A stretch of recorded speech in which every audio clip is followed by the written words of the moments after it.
পুরো 108টা কুণ্ড। এই যে সব কুণ্ডে স্নান করছে, মেন মন্দির যেখানে ফোন অ্যালাউ ছিল না। হ্যালো হ্যালো হ্যালো হ্যালো সবাইকে হ্যালো।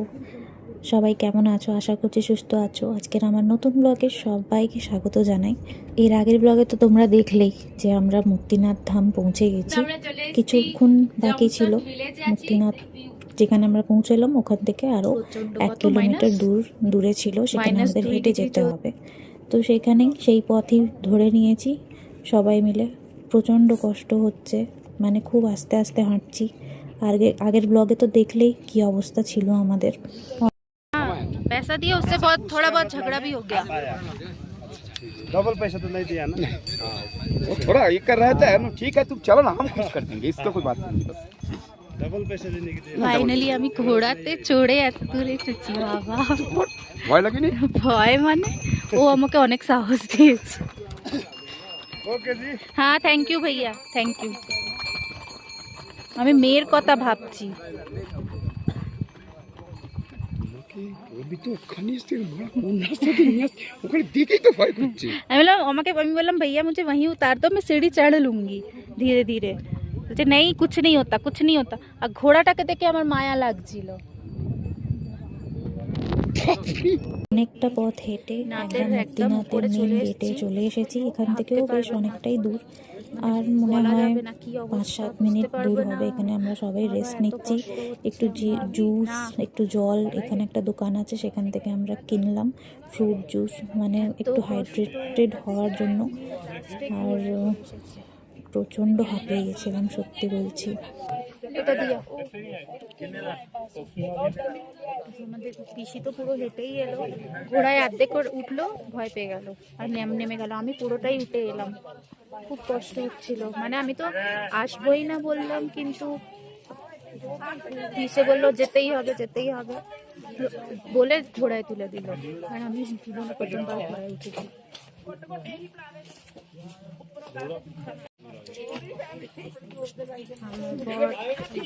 আমার বড় ঘোড়া এসছে। আসলে পিসি নেমে গেল তো, ওর তো টাকা নিয়েছিল, তাই আমার বর চলে এলো। আমার মেয়েটার কষ্ট হলো, ওকে বলা হলো, কিন্তু ও তো আরোই ভীতু, ঘোড়া ঘোড়াতে ও তো ভয় পায়। ভীতু আমিও, কিন্তু চলুন এখনো অনেকটা উঠতে হবে।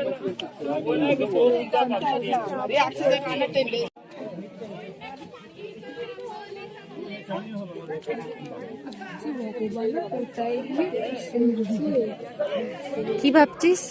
ভগবানও কোথায় গিয়ে বসেছে, তবে নিজেরও তো ভগবানকে পাওয়া অতই সস্তা, অতই উঠতে কষ্ট হয়নি। ভগবানের উঠতে কষ্ট, ভগবান ওইখানেই ছিল।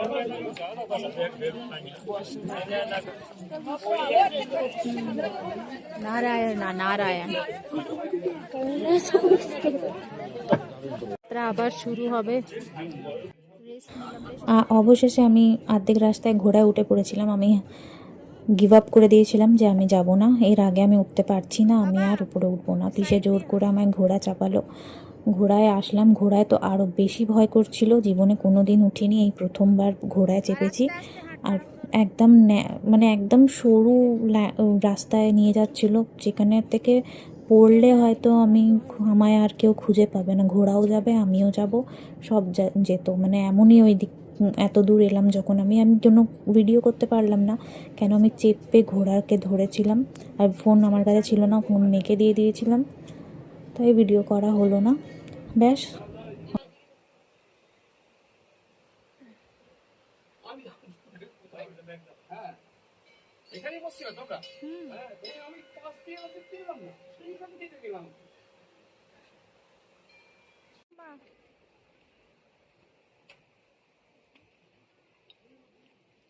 অবশেষে আমরা পৌঁছে গেলাম পবিত্র মুক্তিনাথ। আর মাত্র অল্প কিছু পথ বাকি ছিল, তারপরেই চোখের সামনে দেখতে পারবো ফাইনালি পবিত্র মুক্তিনাথ।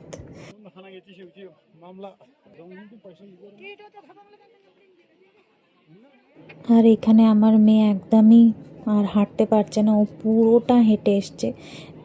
পিসের সাথে পুরোটা হেঁটে এসছে। দেখতেন ওর মানে কষ্ট হচ্ছে, সেটা বোঝাই যাচ্ছে। মনে হয় একটু বসতে পারলে বাঁচে। ব্যাস আমরা পৌঁছে গেলাম মুক্তিনাথ। আর চলুন দেখি মুক্তিনাথের মন্দির কোথায়। ফোন তো কোনো জায়গায় অ্যালাউ থাকে না, তাও যতটা পারবো দেখাবো। চলুন তাহলে।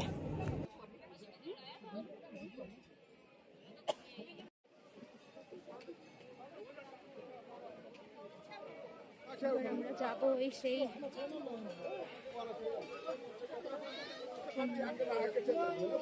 এরপর আমরা গেলাম বিখ্যাত সেই 108টি গৌমুখের কাছে, যেখানে অবিরাম পবিত্র জলধারা প্রবাহিত হচ্ছে। প্রচলিত বিশ্বাস অনুযায়ী এই 108টি গৌমুখের জল স্নান করলে বিশেষ পুণ্য লাভ হয়। তাই এই পুণ্য লাভ করাটা খুবই দরকার। এত দূর যখন এসেছি, পিসে এই জন্যেই এসেছে, ওদের মেন ছিল এই মুক্তিনাথের স্নান করা। আমি স্নান করব না, কারণ আমার একটু ঠান্ডা জলে প্রবলেম আছে, আমার একটু ঠান্ডা লাগলে খুব অসুবিধা হয়। আর পিসে এই যে স্নান করছে। আর এরপর আমার মেয়েরও ঠান্ডা লাগার দোষ আছে, তাই ও মেয়েকেও স্নান করাবো না। আমরা কি করব, একটু মাথায় জল দিয়ে নেবো। পুরো পবিত্র, এত দূর এসেছি, পুরো মাথায় জল দিয়ে আমরা মানে হাতে করে যতটুকুনি হয় মাথায় জল দেবো, পুরো 108টি। এই করেই আমরা স্নান করব এখন। কারণ আমাদের স্নান তো বলা যাবে না, ও যেটুকুনি ওইটুকুনি, কারণ এখানে যদি কোনো অসুবিধা হয়ে যায় মেয়ের আর আমার তো প্রচণ্ড ঠান্ডা লাগার দোষ। এমনি এখানে -ডিগ্রি চলছে, আর গৌমুখর সেখান থেকে জল পড়ে, সেখান থেকে তো মানে কালীঘাটি নদী এখানকার জল পড়ে। আর প্রচণ্ড ঠান্ডা, হিমালয়ের থেকে জল আসে, প্রচণ্ড ঠান্ডা জল। কিন্তু মুক্তি অর্ধেকটা হলেও নেব, তাই মাথায় একটু ওই যে মেয়ে শুরু করে দিয়েছে। আস্তে আস্তে মেয়েকে বললাম হালকা হালকা জল দিয়ে যা, এত দূর এসেছিস যখন। আর আমিও তাই করব। অবশ্য আমার ভিডিও করার কেউ ছিল না, তাই আমিও জল ছিটিয়েছিলাম মাথায়। মেয়ে শুরু করে দিয়েছে জল। চলুন তাহলে। এত দূর এসেও আমরা পুরো স্নান করতে পারিনি, শুধু ভক্তিভাবে মাথায় কয়েক ফোঁটা পবিত্র জল নিয়ে প্রণাম জানালাম। এই মুহূর্তের অনুভূতি ভাষায় প্রকাশ করা সত্যি কঠিন। মানে এত দূর আসা অনেক কষ্ট, মানে বলে যারা এসেছে তারাই জানবে এই কষ্টটা। প্রচণ্ড কষ্ট হয়, অক্সিজেন লেভেল খুব কম, এখানে খুব কমে গেছিলো আমাদের। এমনিও আমার যেটা বললাম, আমার লো প্রেশার, আমার মেয়েরও লো প্রেশার, আমাদের খুব কষ্ট হয়েছে, পিসির কষ্ট হয়েছে, ওর বাবারও কষ্ট হয়েছে। ঘোড়ায় এলেও আমাদের এই যে সিঁড়িগুলো উঠলাম, ওইটাতেও যেন আমাদের কষ্ট হচ্ছে, প্রচণ্ড কষ্ট হয়েছে এত দূর এসে। কিন্তু এইবার শান্তি, এইবার মন্দিরে ঢুকবো, মন্দিরে ঠাকুরকে ডাকবো। চলুন তাহলে। পুরো দেখেন সবাই স্নান করছে।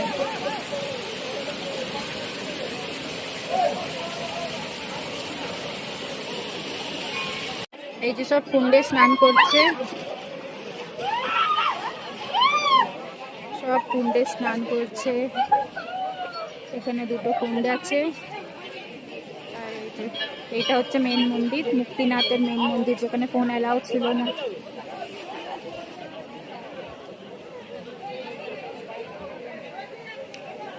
আমাদেরও পুজো হয়ে গেল দেয়া, এবার আমরা নিচে নামবো।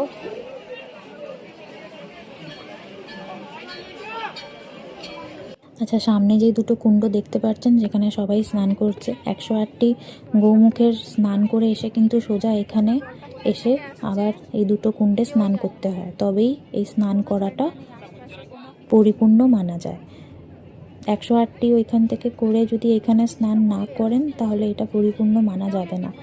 তাহলে যখনই আপনারা আসবেন অবশ্যই এই কথাটা খেয়াল রাখবেন। ওইখান থেকে ছিটে ফোটা জল মাথায় দিয়ে আমরা কুণ্ডের জলও মাথায় দিয়ে তারপরে এবার আমরা এখান থেকে বেরিয়ে যাব। মুক্তিনাথের দর্শন শেষ করে আমরা মন্দিরের বাইরে একটু হাঁটতে বেরোলাম। চারিদিকে তাকিয়ে মনে হচ্ছিল যেন প্রকৃতি নিজের হাতে এই জায়গাটাকে সাজিয়েছে।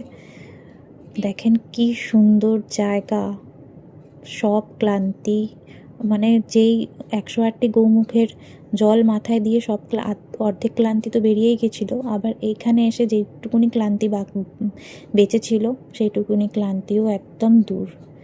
জাস্ট দেখেন, মানে অসাধারণ পরিবেশ, অসাধারণ সুন্দর জায়গা। আমি এত সুন্দর জায়গা, এটা সত্যি মুক্তিনাথ, এটা সত্যি একটা স্বর্গ। উফ, দূরে তুষারে ঢাকা পাহাড়, মাথার উপর একদম নীল আকাশ, আর চারপাশে এমন শান্ত পরিবেশ, দেখেই যেন মনটা ভরে যাচ্ছে। আমরা মাত্র 5-10 মিনিটের জন্যই এখানে ঘুরেছিলাম, কিন্তু সেই অল্প সময়ে এমন এক প্রশান্তি অনুভব করলাম যে ভাষায় বোঝানো খুব কঠিন। মনে হচ্ছিল যেন স্বর্গের কোনো এক কোণে এসে দাঁড়িয়ে আছি। ভাগ্যিস ফোন, ক্যামেরা, ভিডিও এইসবের অপশন ছিল, তবেই সব কিছু ধরে রাখতে পেরেছি। আর সবথেকে বড় কথা হচ্ছে আমি ব্লগ করি, যখন ইচ্ছা তখন আমি এই ব্লগগুলো দেখতে পারবো আর নিজের মনটাকে শান্ত করতে পারবো।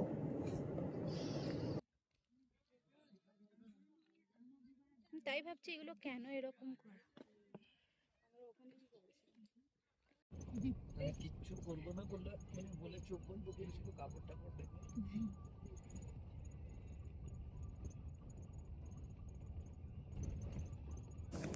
চলুন, মুক্তিনাথ থেকে আমরা বেরিয়ে পড়েছি। ওই এক জায়গায় আমরা লাঞ্চও করেছিলাম। নিচে নামতেও বেশ কষ্ট হচ্ছিল, ভেবেছিলাম যে নিচে নামতে খুব একটা কষ্ট হবে না, কিন্তু নিচে নামতেও কষ্ট খুবই হচ্ছিল। এবার অক্সিজেন লেভেল কম হলে কি উঁচুতে উঠলাম আর কি নিচে নামলাম, বেশ কষ্ট হচ্ছিল। এক জায়গায় আমরা লাঞ্চ করলাম, লাঞ্চটা বেশ সুন্দরই হলো খাওয়া দাওয়া, আর ওইখানে বেশ ভালোই বাড়িঘর দূর ছিল। আমি শুধু ভাবছি এরা কত লাকি, কত ঠাকুরের কত সামনে থাকে, এই স্বর্গে থাকে, শুধু এটাই ভাবছিলাম সারা রাস্তা। আর এই রাস্তা নাকি পরশু দিন অবধি পুরো বরফে ঢাকা ছিল, আর আজকে দেখেন ওয়েদারটা এত ভালো, এত সুন্দর। ড্রাইভার সাহেব বারবার বলছে যে আপনাদের কপাল কিন্তু খুব ভালো, পরশু দিন অবধি এখানে পুরো বরফ মানে ঢেকে রাস্তা পুরো বন্ধ হয়ে গেছিলো, আর আজকে দেখেন ওয়েদারটা কত সুন্দর রয়েছে। এখান থেকে আমরা যাব জমসম। জমসমে আমাদের হোটেল বুক করার আছে অলরেডি, সেখানে গিয়ে রাত কাটাবো। আর জমসনে ড্রাইভার সাহেব, ওইখানে তো ঠান্ডা আছেই, জমসমেও বেশ ভালোই ঠান্ডা। চলুন যাই তাহলে, হোটেলে দেখা হচ্ছে। খুব ক্লান্তি লাগছে, মানে মনে হচ্ছে যেন গিয়েই এবার একটু শুয়ে পড়বো, খুব বেশি ক্লান্তি লাগছে। চলুন তাহলে, এবার দেখা হচ্ছে হোটেলে।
জমসন এয়ারপোর্ট। এই আমার মানে বিজা ফের বলবে আমাকে নাও নি ফোন করে, বিয়ে জন বলেছিলে। ঠিক বলে এখন আমরা আছি জমসন, এটা জমসন জমসন এয়ারপোর্ট, মুস্তাং না, জমসন এয়ারপোর্ট, জমসন ভিলেজ, ভিলেজ তো জমসন এয়ারপোর্ট, ভিলেজ ভিলেজ মুক্তিধাম থেকে আমরা চলে এসেছি। মুক্তিনাথ। ভিউটা দেখা জানলার থেকে।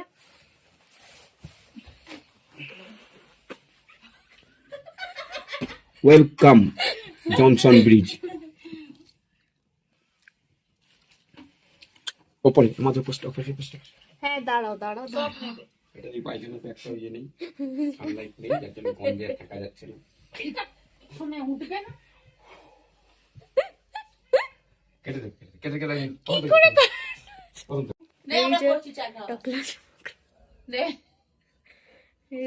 দেখো দাদুকে ডাইরেক্ট টাকলাই ফেলে দিচ্ছে। এখন আমরা চলে এসেছি জমসন ভিলেজে আছি।